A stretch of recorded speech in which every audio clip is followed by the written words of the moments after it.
Village board meeting, 7 o'clock, Monday, January 9th, 2023. We have a roll call of officers. We have Pete Anzia, Don Dodger, Sarah Heisler, Chris Clear, Rose Sowers, and Dan Wolf present. Open meeting laws compliance check. Yes, we are compliant. We all please stand for a pledge of allegiance and a moment of silence. I pledge allegiance to the flag of the United States of America and to the republic for which it stands, one nation, under God, indivisible, with liberty and justice for all.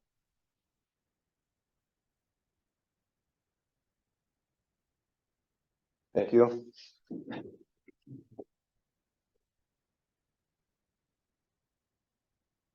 Well, public input.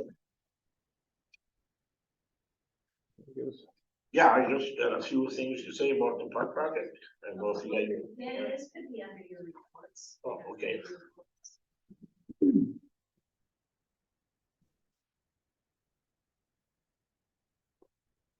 Oh, we don't have to change it. Okay. Then we'll go under staff and committees. We'll start out with the village marshal report. Okay, for December, so the first time I started handing out tickets, I handed out 30 parking tickets for the month of December. I had 2 dumpster violations. And I had a complaint of a snowmobile driving in Heritage Park and trash around a person's yard, so that got addressed and taken care of. And I also tagged the car in that yard that was expired. I got chewed out for that one from the homeowner, but it is what it is. And then I also had to talk to the sheriff's department about speeding had a complaint about speeding on First Street. So they were gonna do some more patrols over in that way, and also we had two different burns at night, but the people were using fire pits and they just had a lot of stuff in it, but. So I went and talked to them and addressed them, told them next time if they do have something like that, if it gets too big, call like the fire chief or somebody and let them know, not because otherwise the neighbors will complain about it. So other than that, that was about it for a month. And also there was some trash behind 260 Main Street. There was some furniture out there by the dumpsters, and that was taken care of, cleaned up. Leanne, did you ticket the snowmobiler or, how was that? No, I just went over and talked to his mother. I didn't talk to him, but he didn't realize he couldn't do it, but Oh, okay, cause I it's- wasn't sure what it's a little touchy situation by that house. I didn't want to push the issue too hard. thank you. Yeah, we can have, I just want to fill you guys in on, first part of this month. We lost, the meter up at the one part of our buildings exploded and blew off the wall for the electric meter. I got We Energies in there. And with it being up in a toxic environment up there, just corroded everything to pieces. But then he also showed me some other stuff inside of the cabinet that we cannot see because it's secured. So I've got to replace a bunch of that, and it's just gonna go under general budget. And it's gonna be roughly about 5,000. We're just gonna start the year out, hitting a $5,000 thing out of general maintenance. Sounds like it's gotta be done. It has to be. Our hands are absolutely tied on this. Paul, can we file an insurance claim on that? I don't think Just so. regular wear and Yeah, tear? I think we talked to the electric company on that and they had said. The net, the God, Okay. it's 22 years old. Is there any kind of different equipment that should be put in, given that that's a corrosive environment or? I'm working with the guy from Detroit and we're gonna do something, but it's just, I mean, it's just. Really bad environment. Did you talk to our insurance company? Oh, Did you talk to the village insurance? no, but Because remember when I had that wire came loose the other year and it blew out all my electricity? The Oh, yeah. Energies was like nothing but my insurance. we can contact. I don't know if But- it's worth, We aren't getting a bill from We Energies right now. okay, He just brought this up. Everything is still working right now on the village's side. It's just, we can't afford to fail because Right. then we're really up the creek. Well, and as we have new stuff like this replaced, we are specifying it with the new cost into our equipment replacement schedule. So we will then start saving for it to be replaced the next time. So a lot of these things from the original build of the plant were grouped together in large groups, like $60,000 for electrical, you know, which doesn't tell us what it is, but as we do replacements like this, we do itemize it out, and that, you know, so going forward, that will be covered in future needs by the equipment replacement. Can you put the meters in their place? No, no. No, unfortunately not. That's it. Pete. Anything else? Okay, then we'll move on to the DPW report. Okay, a lot of progress has been made the last, month. I don't know if you guys have driven that back to down from the park. I mean, the shelter, I mean, we got, everything is up, the buses, the plywood, and it's ready to be shingled, we get the electrician in there, all ready for outlet and everything. When that comes, Miller and along, he got a gazebo up, the right. And then with the block bathrooms and concession stand and storage. That's been going on probably for the last week. 7 or 10 days. And today they laid the last block on the outside of the structure. They probably have a day or two left for anybody bathrooms to put the walls. And then, that part will be done. Donnie Miller probably will put trusses on the building next week, Tuesday or Wednesday, I mean, tomorrow, Wednesday. And then once he gets that closed up, we can have the plumbers come in. And looks like everything is on track. So Great. we got left out here for the last 3 weeks with the weather.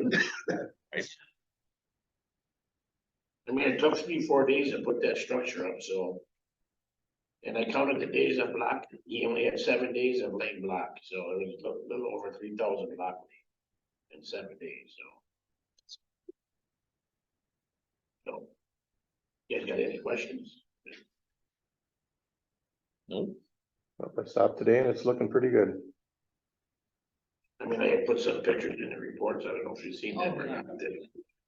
Yeah, I got a whole album from start to finish, or start until present, so. Okay, then I'd like to make a motion to approve the consent agenda items. So moved. Second. Motion's been made and seconded. Any discussion? All in favor, say aye. Aye. Opposed? Motion passes. We have no unfinished business, so we'll go on to new business. 10A. I think most of you guys have met Brad Hick, our new village attorney. So if he sticks with us as long as Jerry did, none of us will be around. Speak for you. So thank you. You have to actually make a motion to appoint him. I'll make a motion to approve the appointment of Brad Hick as village attorney. I'll Second. Motion's been made and seconded. All in favor, say aye. Aye. Opposed? Motion passes. 10B, approved payment to Beekler Construction for work completed for community park project as of December 12, 2022, amount of $34,080. I'll make motion to approve payment. Motion's been made and seconded. Any discussion? Just, to cover my butt, I want to clarify again that you want me to go ahead and pay that without holding back a retainage. Yes. Well, he's got one more check coming yet, ain't it? Yeah, Well, yeah, it's not final, so Yeah. it's written that way in the contract, and so I I want mean, we'll have a block bill coming out, and probably some labor, and if there's anything left is, the flat work around, the buildings. and Danny has gone over all the bills and made sure that the work is performed, so it's not like there's an issue I there. mean, that bill came through the back, we don't need your shelter, setting it up and stuff like that. Okay. So motions are made and seconded. All in favor, say aye. Aye. Opposed? Motion passes. 10C, approve use agreement from Quick Trip to hold job fair January 30th, February 6th, February 13th, February 20th, and February 27th here in the Village Hall. Into our policy, Village Hall is available for nonprofits to use. And that's the way we've been doing it. Quick Trip contacted us about a month ago, looking for a large space to hold, just to do a job fair. And, you know, initially we said we didn't see a problem with that. And then reviewing the policies, we realized there is a policy that we have to be a nonprofit. So, but if the village board were to, that should be an issue. Well, I for one think that it's, Quick Trip coming to the village is a huge get, so. Anything that we can do to make that process easier for them, I don't see any problem with it, that's just my 2 cents. Now, is this for this job fair, is it closed to Quick Trip or is it open to other Well, so area businesses to to give you a participate? little history on it, when we originally built this building, there was discussion about renting this space out. The board opted not to rent it out for private parties, which is why they listed in the agreement that it could be used for nonprofits. Obviously, they never considered something like this, which is, this is not a situation where we would rent it, and it's not a situation where a private, you know, a private party. This is, they want to use it during regular business hours for something that, as Rose said, benefits. You know, they're talking about hiring 50 people. That's a really big deal. And that that puts could them up there benefit- amongst the largest employers in the village. so- Right, it could benefit people in our own community who are looking private. But as Julie said, since the policy is the way it is, the board needs to give us, and I would think that should anyone else come forward and have a need that is also a private or business or a private individual, those can be done on a per you know, need basis brought before the board should it come up again. And it's during business hours, so it's not like someone has to come here on lock and it's not a Sure. inconvenience at all to us. Well, I make a motion that we approve the use agreement from Quick Trip to hold a job fair on January 30th, February 6th, 13th, 20th, and 27th. Second. Motion's been made and seconded. Any other discussion? All in favor, say aye. I Opposed, motion passes. 10D, accept request of refund of 2022 tax due to overassessment of property located at 264 Next Way. Brad, can you help us out here? Sure can. Well, there's a lot of moving parts to this one. Just by way of background, the information was received from, I believe, the actual current property owner, about the lot and home that he just purchased from Carrick Homes, regarding the tax bill and assessment. Apparently, there doesn't seem to be any dispute, but when the property assessed in 2022, so January 1 of 2022 is the assessment date for the assessor. There was no improvements on that lot, so the house was not built yet. There was no foundation or anything, and basically, the assessment that went on the tax roll has it with the full improvements, and because of that reason, we got a situation where we have a tax bill that probably should have been around $700 some dollars, is now $4,800 some dollars. The exact amount here, you guys I saw in the package.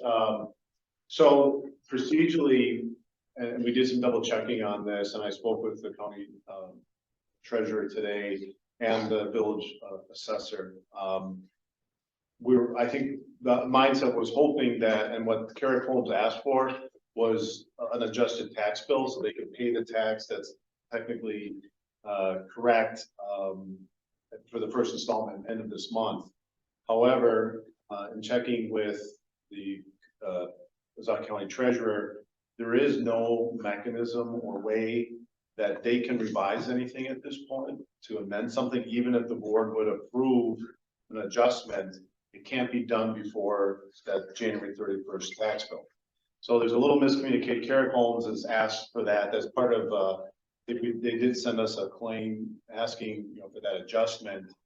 But that's not legally permissible, as much as I think if we decide to go this route, that is something you could try to do, but there is no way of doing that. And talking to the treasurer, what it comes down to is, this assessment was on, was, part of the tax roll. There's, the assessment that went on this property has to be fixed through the state by Department of Revenue. So if you approve the claim tonight, and I would suggest only the two options: approving it conditionally, subject to the property owner paying the full tax due, or tabling it tonight and waiting to see if they pay it by the end of this month. There'll be some communication between the village staff and probably myself to the owners explaining what's necessary. But it's clear under Wisconsin statutes that even though you may not want to have a property owner pay for a tax that should be corrected, as it appears. Unfortunately, that's the way, things are with the statute, and how actually the village has to then pay the claim within 90 days once it's approved, and then seek reimbursement or chargeback through Department of Revenue to get reimbursed, and the other taxing authorities that are on that tax bill also. So those adjustments are made to compensate the village. So it is unfortunately not as simple as one would hope to resolve, but there's a process we have to follow, per state statute.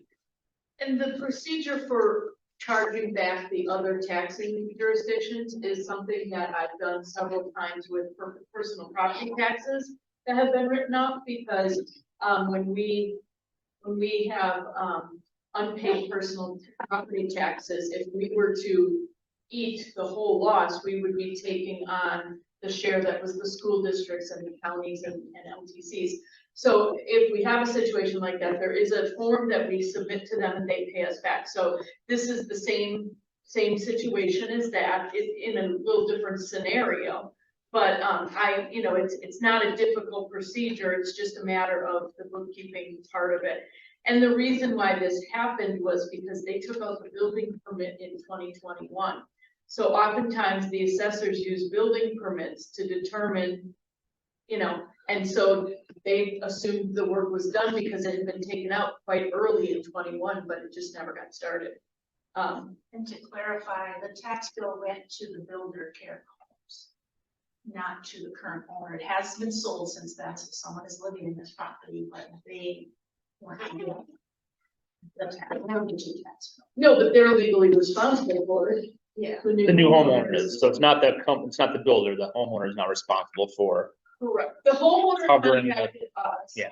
And then we gave them the information we had from the state and advised them to contact the builder or their real estate agent. Because there's a procedure that has to be followed, and right now we've been dealing with Carrick, but to be perfectly honest, if Carrick said, I'm not gonna do anything on this, the homeowner would be on the, they would owe it all, because legally, when they bought the property, that should have all been covered in their closing, who was paying for the real estate taxes.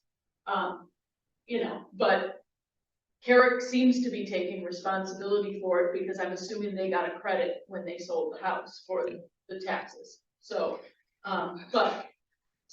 they have got to pay it before we can refund it. We can't refund what they haven't paid. So Brad, if I understand what you're saying, there's still some communication, still some jockeying going on between the village and Carrick Homes, correct?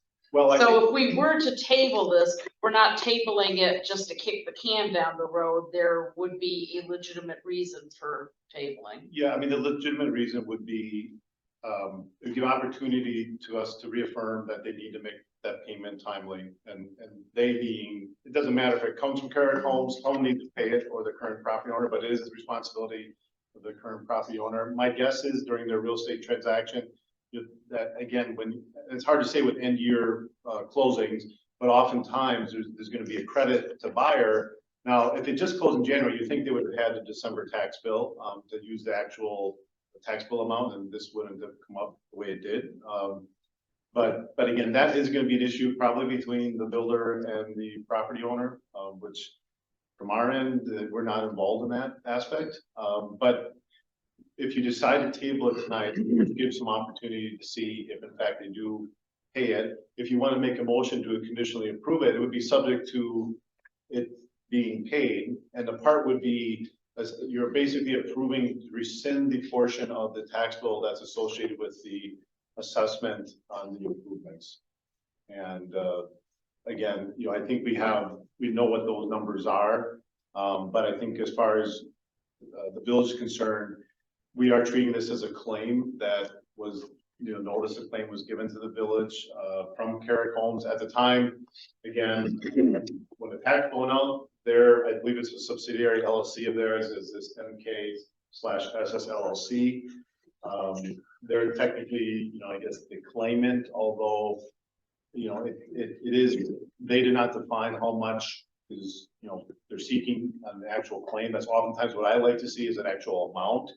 But I think they're clear about what they're seeking as far as triggering our role with getting, you know, this rescinded and then working through Department of Revenue, making sure it gets done properly to reimburse the village for payment. But it is contingent upon someone paying that tax, or the property owner or Carrick. So between these two options, which one would be less burdensome on the homeowner? Should they have to pay it up front? Just communication with Eric with this. Jamie. The property owner. Yep. We wanted to voice her, It's a pleasure. yeah, so I think going for the stance that we are waiting to get payment from them, I don't see that happen. Unless we Right. communicate directly to them saying, this is what payment needs to be by this date. So, But they have to pay the full tax bill, or they will be legally, you know, fined for, like any other taxpayer. They owe this money right now, according to the law. They've been taxed or assessed it. If they don't pay it, there's gonna be interest and penalties accruing. And there was just a legal case about this that the league shared with us, that basically somebody went and argued this point in court, and the judge ruled you cannot ask for a refund of taxes that have not been paid. So if you didn't pay them, you can't ask for a refund. They cannot ask us for a refund unless they pay it. And if they pay the first installment, we can refund them the difference, but they will still owe the second installment, and they would have to come back to us then in July and do this all over again. You know, pay the amount. So we will have to communicate to them, this is how this is going to work. We will be able to refund it, and I mean, the turnaround time can be very quick. They can pay it, if you guys have approved it conditionally upon them paying it. As soon as they make the payment, we can get the refund in the mail within days to them. So So it's not the a- easiest path for the homeowner would be for us to conditionally rescind. Correct. Okay. And I wouldn't call it rescind, by the way, I would say refund, because that is the Rescind or process, refund. that it is considered an illegal tax under the law. And this just came up recently, somebody asked, what is an illegal tax? This is an illegal tax. It is a tax that was made on improvements, it didn't exist as of January 1st, and we can approve a refund of any overpaid. And to be clear, I think the language, the paper, it says rescind, of refund, you can say rescind and refund. The rescind part from the county's, explanation would be the aspect of what is being rescinded, and that is the assessment the tax that was related to the assessment on the improvement. But it has to get refunded, so there is a refund component, so I think it's appropriate to say it that way. All right. Well, I'll make a motion to conditionally rescind and refund anticipated overpayment. and I'll second that, but I just want to confirm that you were saying it's really not going to be any big hairball for you to take the steps that you. No, they will pay the tax rate on the land portion of it. That will be the part they owe, and the rest will be refunded, and, it's basically us cutting a check to them, and then when the time frame allows, and it's all statutorily laid out when I can file these forms, it won't be until actually September, I wanna say, I don't know. It's later this year or early next year. There's a specific form that I use that I send to the other taxing jurisdictions. They will then repay us for their portion of that amount. So what we will be out, if you will, is the amount we would have collected on the overpayment or the overassessment. So it's not really being out, it's just, but no, it's I understand the process very clearly. I stand by my second then. Okay, motion's been made and seconded. Any other discussion? Is there any way that we can make this not happen again? Yeah, that's a good point, Don. I mean, one of the things is the clerk is responsible for reviewing the tax roll. And that's something that I can take a note of looking for. And then also when we have the board review in June, that is the purpose of the board review, to look for those types of things. So I will make a note to, look for any new properties and to verify how they are assessed. So going forward. Okay, motion's been made and seconded. All in favor, say aye. I, Opposed? Motion passes. Motion to adjourn. Second. Motion's made and seconded to adjourn. Before we walk out, there's some free stuff, I believe, from McMahon on that back cart. Grab it if you want it. To adjourn. Motion's been made and seconded. All in favor, say aye. Opposed? Motion passes.